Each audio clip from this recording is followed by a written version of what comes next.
तुम्ही खूप उत्तम काम करत आलाय आणि ही भूमिका पण तुम्ही अगदी चोखपणे पार पाडाल ही आमची खात्री आहे. तर तुमच्या भूमिकेबद्दल काय सांगाल प्रेक्षक?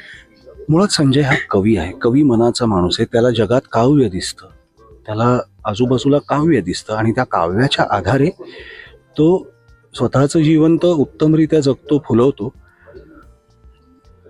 उमेद हरवलेल्या एखाद्या व्यक्तीला उमेद आणण्यासाठी जी पॉझिटिव्हिटी आपल्यामधनं समोरच्यापर्यंत पोचवणं, म्हणजे ह्या अशा केसेस आजही आपण बघतो की मानसिक खच्चीकरण झाल्यामुळे शारीरिक बळ गेलंय आणि कुठलंही औषध त्यासाठी उपयोगी नाही आहे. मेडिकल सायन्सच्या पलीकडच्या गोष्टी आहेत ह्या. त्याला एखाद्या सूर्योदय बघून सुद्धा उमेद मिळू शकते त्या अशा व्यक्तीला. एखाद्या नवीन व्यक्तीच्या आयुष्यात येण्याने चैतन्य मिळून ती व्यक्ती इनसाइड आउट बदलू शकते. अशाच प्रकारचं काहीसं हे पात्र म्हणजे ज्याला आपण केमिस्ट्रीच्या भाषेत कॅटलिस्ट म्हटलं जातं. एखादी केमिकल रिॲक्शन अधिक वेगवान आणि सोयीची होण्यासाठी जे ॲड केलं जातं त्याला कॅटलिस्ट म्हणतात. तर ह्यातली जी दिदीराजे हे पात्र आहे, तिच्या आयुष्यात जे बदल घडतात पॉझिटिव्ह, ते झपाट्याने घडण्यासाठी संजय हे पात्र कारणीभूत ठरतं. ती एक कवयित्रीच आहे स्वतः.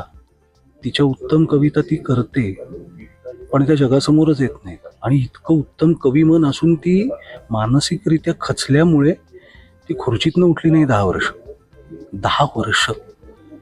आणि त्याच्या लक्षात येतं हे औषधाच्या पलीकडचं आहे.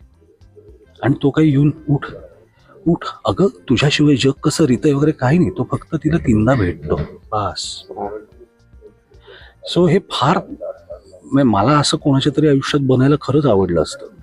माहित नाही बनलोही असेल, स्वप्नालीला विचारायला पाहिजे. नाही जोक्स अपार्ट, पण असं कोणासाठी तरी आपण असणं किंवा आपल्यासाठी कोणीतरी असं असणं हे आजच्या काळात सुद्धा तितकंच गरजेचं आपल्याला वाटतं.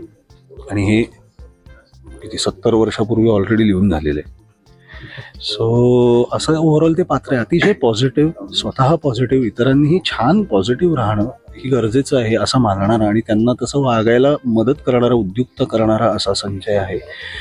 आणि बघू यातलं मी बोललोय खूप, त्यातलं कितपत उभं करून प्रेक्षकांपर्यंत पोहोचवता येईल ते बघू आता. कृती जेव्हा नाटक तुम्ही जर करायला घेतलं तर सगळ्यात महत्वाचं व्यवधान तुम्हाला राखावं लागतं, ते म्हणजे त्या लेखकाने लिहिलेल्या भाषेची इमान राखणं. तिथे मी हे वाक्य मी माझ्या भाषेत घेतो असं नाही, हे नाही करायचंच नसतं. आणि आचार्य आत्रेंची वाक्य बदलून स्वतःच्या भाषेत करायचं, हाऊ डेअर यू. पुलंची भाषा बदलून तुम्ही स्वतःच्या भाषेत नसतं करायचं. त्यासाठी तुम्हाला मुळात तुमच्या भाषेविषयी थोडं प्रेम, आत्मीयता, त्या भाषेवर थोडंफार प्रभुत्व, त्या लेखकाचं थोडंफार काही वाचलेलं असणं, आणि जर ह्यातलं काही नसेल तर हे करण्याची तयारी तरी असणं, ह्या फार महत्त्वाच्या गोष्टी आहेत. आणि नशिबाने माझ्या आयुष्यात मराठीविषयी खूप जागरूक आणि सजग असलेली माणसं खूप आहेत. त्यामुळे मुलं तर मी खूप वर्षांपासून वाचतोय.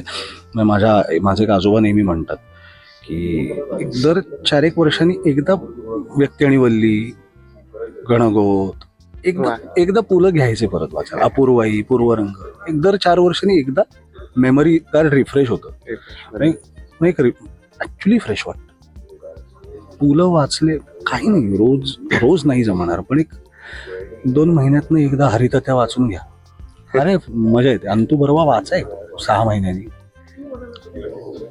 ही मॅजिक आहे त्यांच्या लिखाणाची. आणि त्यातले शब्द कसे बदलणार हो. त्यामुळे तर ही आव्हानं आहेत. आणि बरं असं सगळं असूनही नाटक बसवताना कुठल्याही प्रकारे बंदिस्तपणा नव्हता. यासाठी मी राजेश दादाचे खरंच आभार मानतो.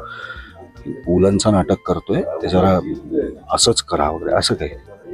त्या भाषेशी प्रामाणिक राहून त्या पात्राच्या त्याची जे काही देहबोली असू शकते किंवा त्याचा जो ॲटिट्यूड असू शकतो त्याच्याशी प्रामाणिक राहून तुला काही हे असं करून बघायचंय, करून दाखव. ती चर्चा नको करू, असं असं असं का असं. त्यातलं मला जे आवडेल ते मी ठेवीन, किंवा नाही आवडलं तर मी सांगेन हे 4ही वाईट आहेत, मी सांगतोय तसंच करून बघूया.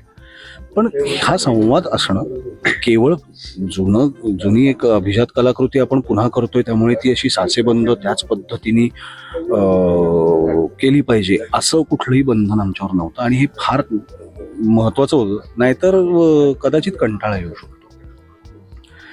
म्हणजे कंटाळा म्हणजे त्या नाटकाचं नाही, त्या प्रोसेसचा येऊ शकतो. कारण मला काहीच करायला मिळत नाही.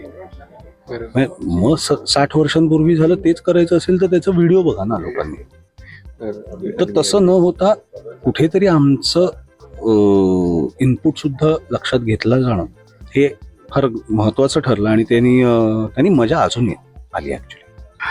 तुमचं बोलणं आणि तुमचं भाषेवर असलेलं प्रभुत्व हे बघता कळते तुम्ही वाचनात खूप आहात. तर पु ल तुमच्या किती जवळचे आहे? अरे बापरे, पु ल म्हणजे मी सांगतोय काय, दैनंदिन जीवनामध्ये गप्पांमध्ये पटकन एखादा रेफरन्स म्हणून पुलंचं वाक्य येतो. म्हणजे पटकन चहा जरा काळसर दिसला किंवा फुळकवणी झाला, पाणी पानचट वाटला तर पंचक्रोशीतल्या सर्व म्हैशी काय तोरताच गाभण काय रे झंप्या, हे वाक्य आठवतो तुम्हाला. ही त्या माणसात हे त्या कलाकाराचे अगणित उपकार आहेत आपल्यावर झालेले, जर तुम्ही ते उपकार स्वीकारायला तयार असाल तर. सो इतके आत मुरलेले आहेत पु ल आपल्या आणि त्याची जाणीव नसते आपल्याला. आता वाचन केल्यामुळे त्याची जाणीव होते. फक्त वाचनाची आवड नसलेल्या माणसाला कदाचित पु ल माहिती असतात, त्याच्या आतमध्ये कुठेतरी ते असतात. वाचल्यावर हे लक्षात येईल कदाचित. इतके जादूगार होते हे लोक जादूगार होते. सो पु लंची जादू आहे, ते गारुड आहे मनावर. आणि ते मी म्हटलं तर तो झरा आहे, तो काही थांबणार नाही व्हायचं. 1958 मध्ये त्यांनी रचलेलं हे नाटक, बरोबर. आणि 30 वर्षांनंतर परत रंगभूमीवर येत आहे. जेवढं मोठं नाटक आहे, जेवढी मोठी माणसं आहेत, तेवढीच ती मोठी जबाबदारी आहे असं मला वाटतं. तर ती किती तुम्ही जबाबदारीची काळजी घेताय, किती चॅलेंजिंग आहे? मी म्हटलं तसं चॅलेंजिंग आहे, जबाबदारी आहे, याची पूर्णतः आम्हाला जाणीव आहे. आमचे प्रयत्न खरंच प्रामाणिक आहेत. आम्ही ते नाटक सादर करतोय पण ते पठडीबाज एक पिरियड प्ले म्हणूनच केलं जाईल असं नाही. त्या काळातली नॉर्मल माणसं जशी वागत असतील तशी ह्या नाटकातली नॉर्मल माणसं वागतात. म्हणजे सगळेच जण काय असं नाही वागत, तेव्हा नाही अशी प्रत्येक माणूस असं नाही वागायचा हो. सो ती मुभा दिग्दर्शकांनी दिलेली आहे. प्रत्येक वेळी इकडनं हाक मारल्यावर असं कोणीच नॉर्मली वागत नाही. सो ती एक पठडी होती, अभिनयाची शैली ती होती. ती ब्रेक करण्याची मुभा दिग्दर्शकांनी यातल्या काही पात्रांना दिली. काही पात्र तशीच आहेत कारण ती राजघराणे आणि तो एक अदब, तो आब, ते सगळं असल्यामुळे. सो हे ऍक्सेप्ट करतील का लोक? ही कुठेतरी धाकधूक आहे मनात की नाही मग ते तसंच पाहिजे असंही वाटू शकतं लोकांना. पण हा एक वेगळा प्रामाणिक मनापासून मी माझ्या पात्राबद्दल तरी हे सांगतो की मी हा संजय अशा प्रकारे उभा करायचा प्रयत्न केलाय. आवडला तर ठीक, नाही आवडला तर मग माझा प्रयत्न चुकीचा होता असं नाही म्हणणार, पण पसंतीला नाही आला असं मी म्हणेन. पण हे कुठेतरी धाकधूक आहे ऑफकोर्स. नाही, नक्कीच आवडेल प्रेक्षकांना. तर तुमची तालीम चालू आहे, अनेक म्हणजे कलाकारांची फळी आहे आणि त्यांच्यासोबत काम करणं म्हणजे पर्वणीच म्हणायची. तर अशांसोबत काम करताना काय अनुभव आहे किंवा तालमीत एकंदरीत किती मजा येते? तालमीत मजा तर खूप आली. गंमत काय, या नाटकामध्ये बरीच वर्ष काम करत असलेले जे लोक आहेत, म्हणजे बाप्पा जोशी तर आहेच, अभिजित आहे, सृजा आहे, मी आहे, अमोल आहे आणि स्वानंदी, जे जवळ ॲव्हरेज बघितलं तर बाप्पाचं ॲव्हरेज म्हटलं तर बाप्पा 25-30 वर्षापासून काम करतो व्यावसायिक. मला सुद्धा आता जवळजवळ 22-23 वर्ष झाली. अभिजितही साधारण तेवढी वर्ष काम करतोय. सृजानी मध्ये काही वर्ष गॅप घेतली होती पण अनुभव दांडगा आहे. स्वानंदीनी पण आता जवळजवळ 5-1 वर्षात खूपच काम केलंय. तिचं मराठी व्यावसायिक नाटक मला वाटतं पहिलं आहे. पण तरी आम्ही एकमेकांना सगळे साधारण 7-8 वर्ष 10 वर्षापासून ओळखतो. मी आणि बाप्पा खूप आधीपासून एकमेकांना, पण ॲव्हरेज आम्ही सगळे एकमेकांना ओळखतो काही वर्ष, पण कोणी एकमेकांबरोबर काम केलेलं नाही आजपर्यंत. मी बाप्पा बरोबर नाही, बाप्पानी अभिजित बरोबर नाही, मी अभिजित बरोबर नाही, मी स्वानंदी बरोबर नाही, सृजा बरोबर नाही, कोणीच नाही एकमेकांबरोबर. सो कोणालाच एकमेकांची काम बघितलेलं सगळ्यांनी एकमेकांचं, पण समोर उभं राहून काम करताना ऍक्शन रिॲक्शनची काय पद्धत आहे हे कोणालाच एकमेकांचं माहीत नाहीये. तालमीतले पहिले काही दिवस ते जाणून घेण्यात, अगं असं नाही, तू इथे असं करून बघत नाही नाही, पण अरे माझं ना ते इंटरप्रिटेशन असेल. लोक आता हे काय, आदिती आणि मी आम्ही 3 व्यावसायिक नाटकं एकत्र केल्यामुळे साधारण अच्छा आत्ता इथे आदिती बहुतेक अशी रिॲक्ट होईल असे 2-3 ऑप्शन माझ्या डोक्यात तयार होतात. आणि त्यातलं एखाद दुसरं एक 10 डिग्रीच्या फरकाने घडतं, किंवा तिचं माझ्या बाबतीत तेच घडतं. इथे सगळी कोरीपाटी आणि सगळ्यांसाठी, तर ते फार मजेदार होतं सुरुवातीचा काही काळ. मी तर हिंदी थिएटर पण करून आली आहे वगैरे, हे काही कोणी घेऊन येत नाही, कारण कोणी असं नाहीच येत. आपण काम करूया यार, मस्त मज्जा, काम करूया, छान नाटक करूया, असेच सगळे आहेत. आपण आत्तापर्यंत केलेलं काम तसंही तालमीच्या हॉलच्या बाहेरच ठेवून यायचं असतं, तुम्ही कोणीही असलात तरी. आणि हो, तसंच करतात लोक, तसंच केलं पाहिजे. तू नटसम्राटसाठी साहित्य अकादमीचं किंवा कुठलं पुरस्कार घेऊन आलास तरी नवीन नाटकाच्या तालमीसाठी तो पुरस्कार बाहेरच ठेवून यायला लागतो ना. हे केलेलेच लोक आहेत हे, म्हणून ते मोठे आहेत. सो सगळे तसेच आहेत, कोणी काही, सगळे एकमेकांचे अपमान करतात, सगळे ते अपमान तितक्या स्पोर्टिंगली झेलतात, दिग्दर्शकापासून सगळे. आणि त्यामुळे, आणि काय होतं, बाप्पा जरी वयाने मोठा असला तरी तो अतिशय मनमिळाऊ, आता ह्याच्यावर खूप हसतील काही लोक, पण तो खरं खूप चांगला माणूस आहे, खूप चांगला माणूस आहे, खूप मदत करतो. म्हणजे त्यांनी दिलेल्या काही, जे 2-3 नवीन आहेत, त्यांचं पहिलंच नाटक आहे, त्यांना बाप्पानी इतकं सुंदर समजावून सांगितल्यात काही गोष्टी, ज्याचं मी साक्षीदार आहे. आणि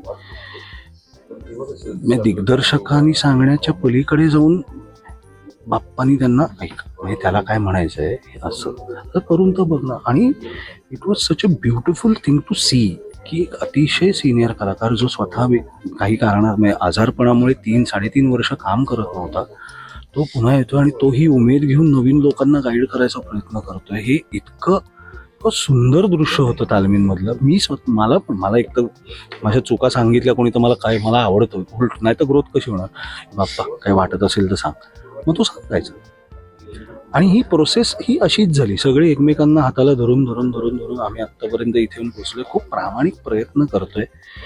त्या प्रयत्नाला प्रयोगाकणिक अजून सुधारणा होतील. आत्ता कॉन्फिडन्स लेवल नक्की आलेली आहे की आपण करतोय ते वाईट नाही होणार. आपले प्रयत्न चुकीचे नव्हते, आपले प्रयत्न प्रामाणिकच होते आणि त्याचं फळ मिळेल अशी आशा आहे. ते अर्थात प्रेक्षकांच्या हातात.